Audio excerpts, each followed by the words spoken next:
Hello, welcome to Prajim Technologies. I am Venkat. This is part 7 of .NET Basics. In this session, we'll understand how DLL hell problem is solved in .NET. Now, to understand this session properly, I strongly recommend watching parts 5 and 6, how .NET finds the assemblies during program execution, and DLL hell. To quickly recap what we have seen in part 6, DLL hell is a situation where we have two applications, A1 and A2, and both sharing an assembly, shared.dll. And let's say we have a new version of application A2, and when I install that new version of application A2, it also copies over a new version of the shared assembly. And that new version of the shared assembly is not backward compatible, as a result of which application A1 fails. This is known as DLL hell. Let's quickly simulate this problem in code, and then we will see how to solve this DLL hell problem by strongly naming the assemblies. Now if you look at this solution that I have right here, I have two console applications, A1 and A2, and a class library project. Both of these console applications are making use of this class library project. So if you look at the class library project itself, I have a very simple class here which is called sample, and within this class I have a static method called getMessage1 which returns a string. So all this method does is returns the string, and this class library assembly is being used by application A1 and A2, and you can see that in the references. So even in application A2, it's making use of that class library. So how are we using that class library assembly in A1 and A2? So within A1, what are we doing? We are actually invoking the sample class that is present in class library assembly, and we are invoking this getMessage1 method and printing the message returned by this getMessage1. And we are doing the exactly same thing even in A2 application. Okay, so let's build a solution. Let's open A1 project in Windows Explorer, get into the bin, debug. And within this directory, as you might expect, we have the applications executable a1.exe and the assembly on which this application depends upon, which is class library.dll. So copy those assemblies and let's move them to my application folder. So I've created a folder called my application, and I want to move both of these into this folder. So a1.exe and class library, and along the same lines I want to also move application A2 and its dependent assembly, which is nothing but class library.dll again. So a2.exe and class library.dll. So both of these applications are depending on this class library.dll. So let's copy that into my application folder. Okay, so if you look at this, these two applications rely on this class library.dll. So if you look at the presentation, we exactly have the same situation. Two applications sharing this assembly. And if you look at this, both of these applications, now I run this application A1, it works fine, prints that message as expected. Similarly, application A2, it also works as expected. Why? Because both of these executables have the version of the assembly they need. Now let's say over a period of time application A2 has gone some upgrades, as a result of which we have a new version of application A2, and as part of the upgrade process they also changed the class library assembly. Maybe let's say this is a new version of class library assembly that we have, so they changed the version number from 1.0 to 2.0, and within the assembly they also have changed the method name from getMessage1 to getMessage2. Now this is a breaking change. If there is already an application that is expecting getMessage1 method to be present within the sample class, those applications will now start failing when you copy over this assembly. Let's see that in action. Okay, so let's build this assembly. And let's go into the console application A2, and let's make, okay, this one is going to make use of getMessage1. Remember, we are having a new version. So this is the new version of A2 and the class library. So when I build this project, and let's go into the bin directory of this application, copy the application and the class library into our my application folder,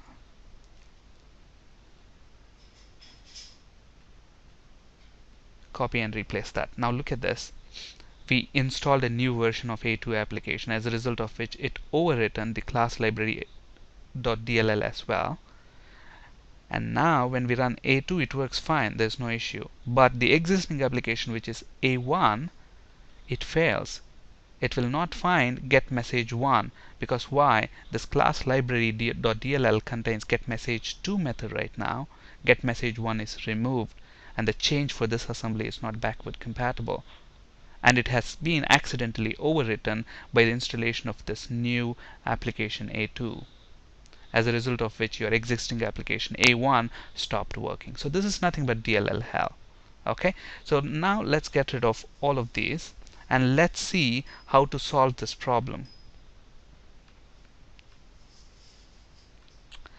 Okay,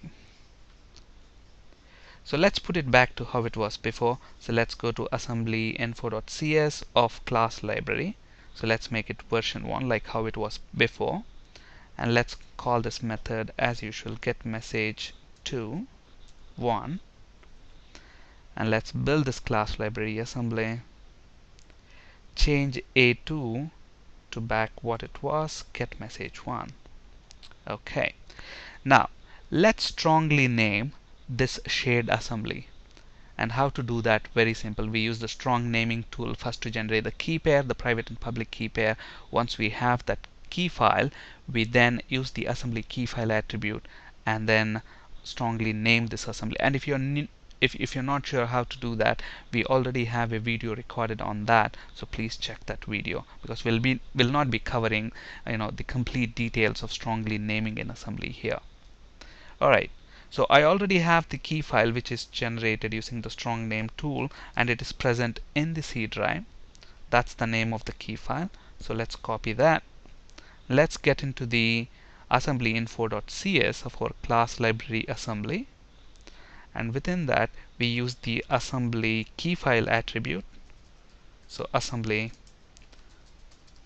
key file attribute, and to the constructor we pass in the name of the key file that contains our private and public key pair. Alright, so now let's rebuild the solution. So rebuild the solution. So what will this process do? It has strongly named this class library assembly. Alright, so now let's remove these references which were already there. So I'm removing these references, and let's clean the solution. Now you might be wondering what clean solution will do. Clean solution will basically delete all the assemblies that are there in the bin folders of respective projects. So if you get into the bin folder of any project, you shouldn't be finding any assembly. They would have been deleted. Now this is just the Visual Studio host file, which we'll talk about in a later session, but you don't find the executable or the DLL. So if you go back to the class library, even that should have been deleted by now when we said clean project. So clean project basically deletes everything, the assemblies from the respective folders. Okay, so let's rebuild the solution. Obviously we'll get errors, because why? Application A1 and A2 are referring to this class library assemblies, but we don't have a reference to those assemblies yet. So let's set the references now. So application A1 wants to use the class library assembly which is present in A1 folder. So class library bin debug class library, and along the same lines we want to set a reference to application A2 as well. Okay, so now let's go ahead and rebuild the solution once again. So now everything should work without issues. Okay, now the only difference between the first time and this time is that this time this class library assembly is a strongly named assembly. Alright, so now let's open this folder in Windows Explorer, get in the bin debug. So you have this a1.exe and the class library assembly. Let's copy these and move them into our My Application folder. So I paste them here, and along the same lines, let's open application A2, open it in Windows Explorer. We are doing exactly the same thing, except that A1 and A2, I mean the class library assembly right now is strongly named. Copy and replace. So now I run A1, it works fine as expected. A2 works fine. Now let's do the breaking change. But before we do the breaking change, mind you guys, this class library is a strongly named assembly. So this can be installed into the GAC, Global Assembly Cache. Okay, and again we have seen how to do that in the previous sessions, so please watch those in detail if you're not sure on how to do that. So I want to install this assembly into the GAC. So let's go into the Visual Studio command prompt, and we use the GAC utility tool for that.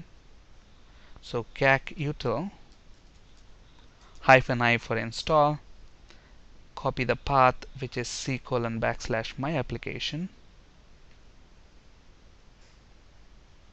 and within that we have this class library.dll,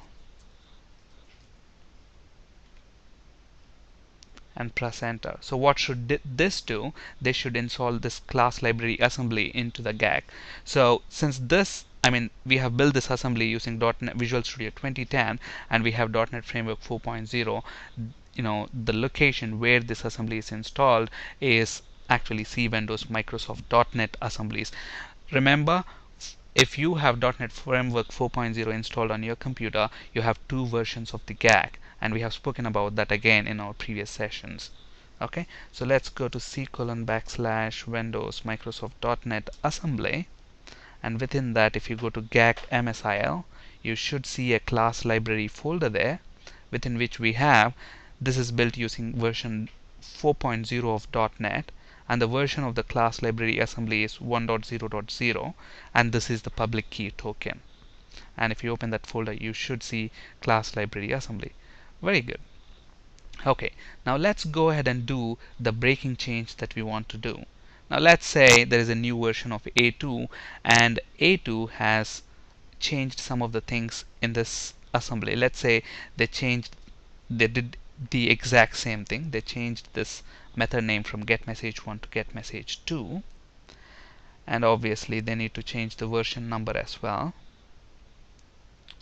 So assembly version right now is 2.0, and let's build this assembly, and let's open this, and obviously it is expecting getMessage2. Let's build this application A2. Okay, let's open this in Windows Explorer,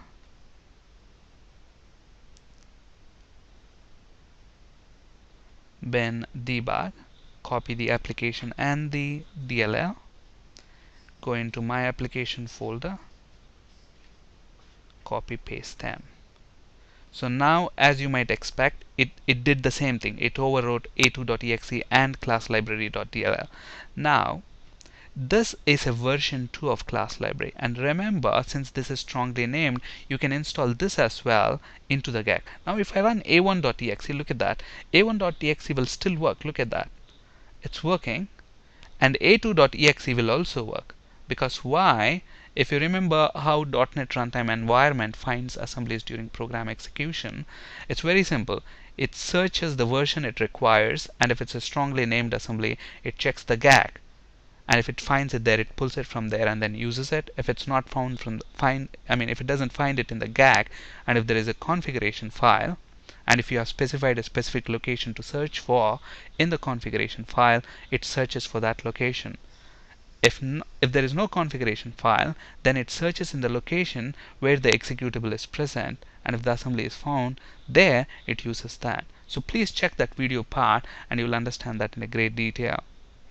Okay, now since we installed version 1 of this assembly inside the GAC, so this a1.exe will find that assembly it requires in the GAC and uses it, but a2.exe will not find what it requires in GAC because it is present only here. If you want, you can install this also into the GAC. Okay, so once we install this assembly into the GAC, what's going to happen? Both the versions can live side by side. Let's actually do that. So if I say GAC util install this assembly also into the GAC, what's going to happen? Even this version 2 of this class library assembly gets installed. So if we go back and check the C: Windows Microsoft.NET and assembly folder GAC MSIL, you should see within class library two assemblies. One is version 1.0, the other one is 2.0. And even if you delete this assembly from here, your application, let's close this, both application A1 and A2 should still work. So A1 is working, A2 is also working. So how are they working? Because both of these applications, what is the resolution algorithm used by the runtime environment? It first searches the GAC if it's a strongly named assembly that it is looking for. And within the GAC, you have both the assemblies, class library version 1.0 and version 2.0. So strongly naming the assemblies solves this DLL hell problem. There is no accidentally, there's no chance of accidentally overwriting the assemblies, because why? Different version of the assemblies can live together side by side, and this is called as side by side execution in fact. Okay, so strongly naming assemblies solves DLL hell problem. On this slide, you can find resources for ASP.NET and C# interview questions. That's it for today. Thank you for listening. Have a great day.